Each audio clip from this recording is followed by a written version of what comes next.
The morning of my surgery, I woke up alone.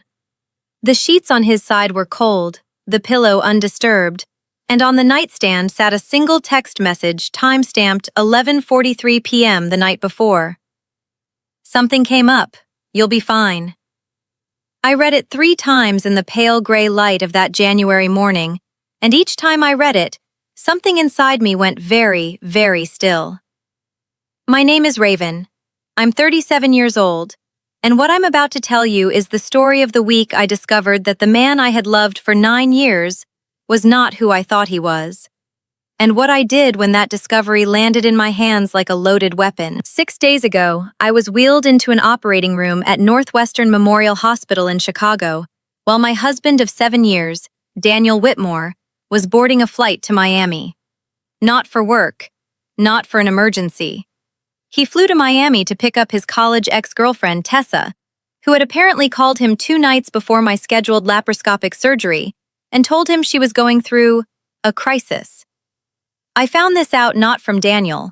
I found it out from his assistant, Owen, who called me on my personal cell at 7:14 a.m., 46 minutes before they were scheduled to wheel me back, because Owen, bless him, had booked the flight and the hotel and had assumed, wrongly, that I already knew. What they didn't know, none of them, was that I had been quietly gathering information for 11 weeks by then, and that the morning of my surgery was not the beginning of my story. It was the end of theirs. But before I tell you exactly what happened, I need to take you back to a specific Thursday evening in October, 22 months ago, when I first noticed that something in my marriage had shifted. Not broken, not yet, just shifted. The way a floorboard shifts under your weight, almost imperceptible, but your body registers it before your mind catches up. My name is Raven, and before I continue, if this story is already pulling at something inside you, take a moment to subscribe, but only if you genuinely feel something when you listen. And drop a comment telling me where you're listening from and what time it is where you are. I love knowing who's on the other side of the screen. Now let me take you back. I am a forensic accountant. I have spent 14 years professionally trained to find the thing that doesn't belong, the number that sits slightly wrong in a column of otherwise clean data, the transaction that hums at a different frequency from everything around it. My colleagues used to joke that I could smell a discrepancy from across a room. They weren't entirely wrong. So, when Daniel started behaving differently in October 2 years ago, I noticed. I noticed the way you notice a single wrong note in a song you've heard 500 times. Not loudly, quietly, precisely. It started small. He began password protecting his laptop when he'd never done that before. He started keeping his phone face down on the kitchen counter, which he'd never done in 9 years together. He laughed at texts when he thought I wasn't watching, and then set the phone down with a careful, deliberate neutrality that was more revealing than any expression. He started going to the gym on Tuesday and Thursday evenings, which was new. Daniel had never been a gym person in the entire time I'd known him. I didn't confront him. I don't confront without evidence. That's not restraint born of weakness. It's restraint born of precision. I watched. I recorded the observations in a notes app on my phone, time-stamped, clinical, the way I would document anomalies in a client's financial records. By late November, I had 34 separate logged observations. My grandmother, Adele, used to say something that I didn't understand until I was grown. She would say, "Raven, the truth is never hiding. It's just waiting for you to be quiet enough to hear it." She told me that the summer I was 12 years old, sitting on her back porch in Evanston with the smell of her lavender sachets drifting through the screen door, and the sound of distant lawnmowers humming in the thick July heat. I didn't know what she meant then. I thought it was just something grandmothers said. I understand now exactly what she meant. The truth had been humming in my house for months. I just needed to get quiet enough to hear it clearly. By December, I had contacted a licensed private investigator named Patricia Hollis, who charged $4,800 for a 4-week preliminary engagement. By January 3rd, she had confirmed that Daniel was in regular contact, calls averaging 47 minutes each, occurring predominantly on Tuesday and Thursday evenings, with a woman named Tessa Crane, his girlfriend from college, who had recently relocated from Denver to Miami after a divorce. By January 19th, I had a 31-page preliminary report sitting in a locked drawer of my home office. I didn't open it again for 3 weeks. I needed to think. I needed to be certain. And I needed to time everything correctly. If you've ever been in a marriage where you realized the person across from you had slowly become a stranger, where you looked up one day and didn't recognize the life you were living, type the word "still" in the comments. I read every single one. I want you to know that you are not invisible to me. My surgery had been scheduled since November. I had a uterine fibroid the size of a lemon, the doctor's words, not mine, that had been causing significant pain for 7 months. It was not life-threatening, but it required a general anesthetic and a same-day procedure at Northwestern, and I would need someone with me when I woke up. Someone to drive me home. Someone to sit in the waiting room for the 3 hours the procedure would take. Daniel had known about this surgery for 11 weeks. He'd been present when the surgeon explained the procedure, the risks, the recovery. He'd nodded and said, "Of course, I'll be there." He was not there. He was on a Delta flight to Miami departing O'Hare at 6:55 a.m., boarding pass retrieved later from a folder Owen accidentally forwarded to my email, along with the hotel confirmation for a 2-bedroom suite at a waterfront hotel in South Beach, at $847 per night. My surgery began at 8 a.m. My friend Margot came instead. Margot, who got my panicked text at 6 a.m., when I finally understood that Daniel was not coming home, drove 22 miles through January darkness in Chicago traffic with her coat pulled over her pajamas, and sat in that waiting room for 3 hours and 14 minutes, reading a paperback novel with her reading glasses on the end of her nose. When I woke up in recovery, disoriented and cold and tasting the flat, metallic aftermath of anesthesia, the first face I saw was hers. She didn't say anything dramatic. She just reached over and squeezed my hand and said, "I'm here." That was enough. That was more than Daniel had managed in 11 weeks of watching me schedule, prepare for, and dread this surgery. I didn't say anything to Daniel when he finally called that evening. I was home by then, lying in my bed under 2 quilts with a heating pad against my abdomen, the pain medication making everything slightly soft at the edges. He called at 6:32 p.m. He said the reception was spotty. He said Tessa was going through a hard time.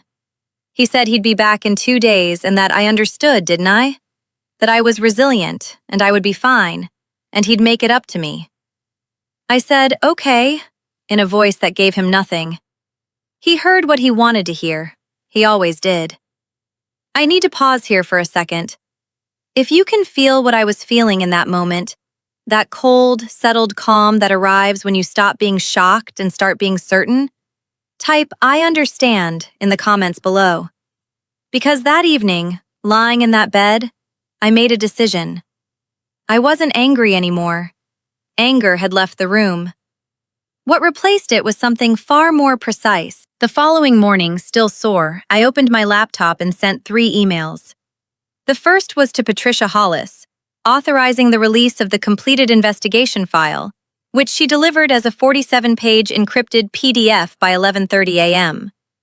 The second was to my personal attorney, Claire Ashford, requesting a 60-minute call at her earliest availability. She called me back within 90 minutes. The third email was to Robert Kimura, the Senior Vice President of Operations at Hargrove and Merritt Financial Group, Daniel's employer, where Daniel was a senior portfolio manager, managing accounts totaling approximately $312 million in client assets.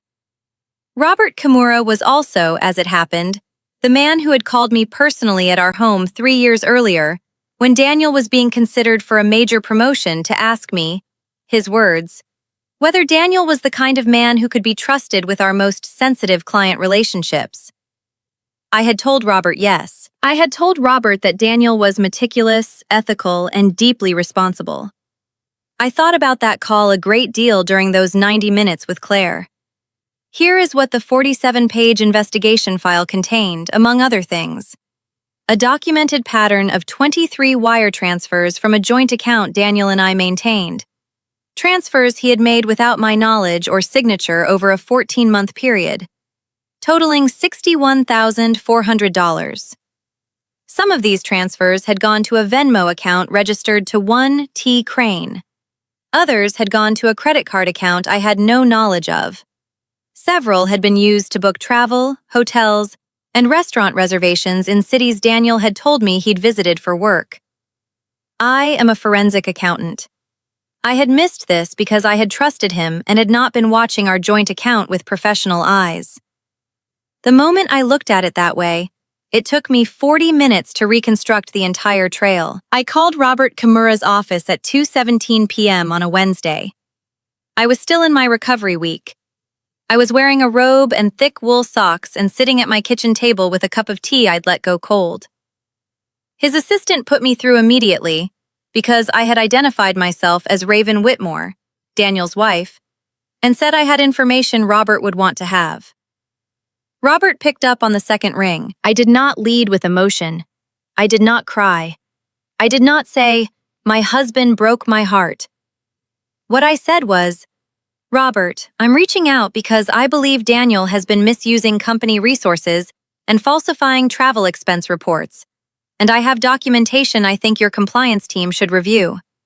Additionally, as a forensic accountant who is also his wife, I've identified a pattern of unauthorized financial transfers from joint marital accounts that I believe your legal counsel should be aware of, given that some of those accounts may have implications for the firm's fiduciary obligations. I'll be filing the documentation with my attorney and with you simultaneously. I wanted to give you 48 hours before anything was formally submitted." There was a silence on his end that lasted approximately 4 seconds. 4 very full, very telling seconds. Then Robert said, "Raven, thank you for calling me directly. I'll have our general counsel contact you within the hour." They did. Daniel landed back in Chicago on a Friday afternoon. He called me from baggage claim at O'Hare. Casual, slightly warm in that deliberate way he'd been using for months. The voice of a man who believed himself to still be the architect of the situation. He said he was on his way home and would pick up dinner. He asked if I was feeling better. I said I was feeling much better, thank you. I said I'd see him when he got home. He walked through the front door of our house in Lincoln Park at 4:48 p.m., carrying a paper bag from a Thai restaurant we used to love. And he found me sitting at the kitchen table in a clean blouse, with my hands folded in front of me. And across from me sat Claire Ashford, my attorney. And beside Claire sat a second woman Daniel didn't recognize, Patricia Hollis, my investigator. On the table between us was a manila folder and a printed summary of the compliance report that had already been submitted to Hargrove and Merritt's legal counsel 36 hours earlier. He set down the food. He looked at the women at the table. He looked at me. The color drained from his face in the way blood drains from a wound. Not all at once, but steadily, irreversibly. He said my name. He said, "Raven." "Sit down, Daniel," I said. My voice was level. My hands were still. I did not feel what he was hoping I'd feel, which was wavering. "There are some things I'd like you to understand." What followed was not a fight. I don't fight. It was a presentation. $61,400 in unauthorized transfers, documented and timestamped. 23 falsified expense reports, cross-referenced against travel records. 47 pages of communication logs, travel receipts, and hotel confirmations. And one signed statement from his assistant Owen, who had cooperated fully with both Patricia and the firm's compliance team, because Owen was 24 years old and had no interest in protecting Daniel's choices with his own career. I told him what I knew. I told him when I had known it. I told him I had been sitting with this information while he had flown to Miami the morning of my surgery, while I had woken up alone in this house, while Margot had driven 22 miles in the dark to hold my hand. I told him all of this without raising my voice, because I didn't need to. The truth, when it is fully documented and placed on a clean table in a well-lit room, does not require volume. His hands were shaking by the time I finished. He said he was sorry. He said it several times. He said he hadn't meant for any of it to go this far, which told me everything I needed to know about how he had categorized the last 11 months as something that had gotten out of hand, not as a series of deliberate choices. I thought of my grandmother Adele then, the sound of her back porch, the smell of lavender, her voice saying, "The truth is never hiding." She was right. It never was. I just needed to be quiet enough to find it. Hargrove and Merritt placed Daniel on administrative leave pending their internal investigation the following Tuesday morning. His access to client accounts was suspended. His expense card was deactivated. I was told by Claire that the compliance findings had been serious enough to trigger a regulatory review by their oversight board. I don't know what happened after that, because by the time that review concluded, I had filed for divorce and signed a lease on a 2-bedroom apartment in the West Loop, with floor-to-ceiling windows that catch the morning light in a way that makes the whole kitchen glow gold by 7 a.m. Margot helped me move in on a Saturday in late February. We carried boxes up 3 flights and ordered pizza and sat on my living room floor with the pizza box between us, surrounded by half-unpacked towers of books. And she looked at me and said, "How are you?" And I said, "I think I'm okay." And I meant it. His mother, Beverly, called me 6 weeks after the divorce was filed. She said she didn't blame me, which I hadn't asked for. She said she'd seen warning signs she had ignored, which wasn't my responsibility to receive. She asked if I would consider slowing the process down, just to give things a chance. I told her, very gently, that I had been giving things a chance for 11 weeks, while I collected 47 pages of documented evidence, and that the chance had been given and had not been taken. She was quiet for a moment. Then she said, "I'm sorry, Raven." That was the end of the call. What I know now, on the other side of surgery, of documents, of carefully folded table conversations and early morning light in a new kitchen, is that the dignity you protect in the worst moments is the dignity you rebuild with. I didn't scream. I didn't perform. I didn't send a furious text at 3 a.m. or show up in Miami or call him names in our kitchen. I did what I have always done, which is observe, document, time the moment correctly, and speak plainly when the moment arrives. Some people call that cold. I call it conserving yourself for the things that actually matter. He was not a bad person who became a villain overnight. He was a person who made 23 consecutive choices and trusted that I wasn't watching. He was wrong about that. You might be sitting somewhere right now. Maybe it's late. Maybe you've already had a version of this story in your own life. Maybe you haven't yet, and you feel it somewhere on the horizon. I want to say something to you directly. The moment you stop hoping the evidence will rearrange itself into something more comfortable, and you start simply reading it for what it is, that's the moment your real life begins. Not a revenge fantasy. Not a dramatic scene in an airport. Just you, a clean table, and the truth laid out in order. That's enough. That's always been enough. If this story moved you, tell me in the comments. What would you have done differently, and at what point would you have acted? I'm genuinely curious, because the answer is different for every woman, and I think that difference matters. If you know someone who needs to hear this today, someone sitting in the quiet of their own suspicion, trying to decide whether to trust what they already know, send it to them. And if you're new here, subscribe. Another story is already waiting for you in the description. Thank you for staying all the way to the end with me. I'll see you very soon.